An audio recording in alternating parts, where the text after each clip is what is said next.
YouTube हेरेर बस्नुहुने सम्पूर्ण साथीहरुमा नमस्कार र स्वागत छ तपाईलाई मेरो युट्युब च्यानलमा। साथीहरु आज दिउँसो 4:15 बजे नेपाल र जापानको म्याच हुँदैछ।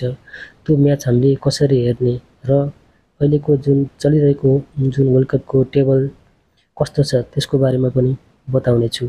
साथीहरु, सबैभन्दा पहिला हामीले यहाँ जुन क्रिकेटको म्याच भइरहेको छ त्यसको टेबल बारे हेरौँ।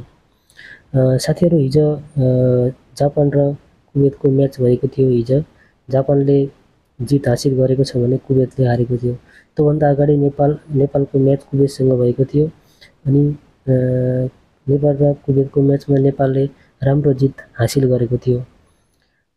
अब नेपालको पोइन्ट हेर्दाखेरि एक म्याच खेलेको छ, एक जित गरेको छ भने प्लस 0.2 अनि 2 भएको छ भने यहाँ जापानको फेरि एक म्याच जितेको छ कुवेतलाई हराउँदै। अब आज हुन गइरहेको 4:15 बजे हुन गइरहेको म्याचमा जापानलाई नेपालले हराएर +4 पोइन्ट प्राप्त गर्नेछ भने त्यसैगरी यसमा जम्मा कति 3 6 9 देशका टिमहरू सहभागी रहेका छन्, जसमध्ये 2 टिम गरेर सुपर 6 मा जानेछन्।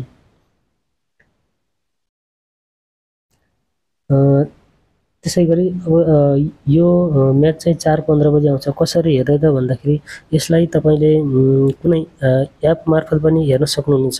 त्योभन्दा सजिलो, सबैको लागि सजिलो, आफ्नो युट्युबमा गएर लाइभ क्रिकेट भनेर सर्च गर्नुभयो भने त्यहाँ विभिन्न मिडियाहरूले तपाईलाई लाइभ देखाइरहेका हुन्छन्।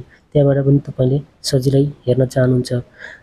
आज हुन गइरहेको यो नेपाल र जापानको म्याचमा तपाईले कस्तो लाग्छ, कसले जित्ला जस्तो लाग्छ?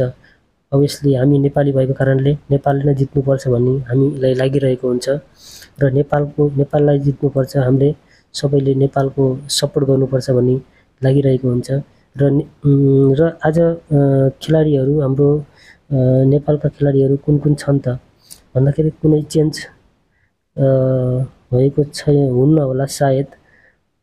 हाम्रो नेपालका खेलाडीहरू आसिफ शेख, रोहित पौडेल, कुशल भुटेल, कुशल मल्ल, सन्दीप जोरा, दिपेन्द्र सिंह, गुलसन झा, सोमपाल कामी, नन्दन यादव, सन्दीप लामिछाने, राजवंशी, लोकेश बाम, मोहम्मद आदिल अनि साहेब आलेम, यिनीहरू मध्ये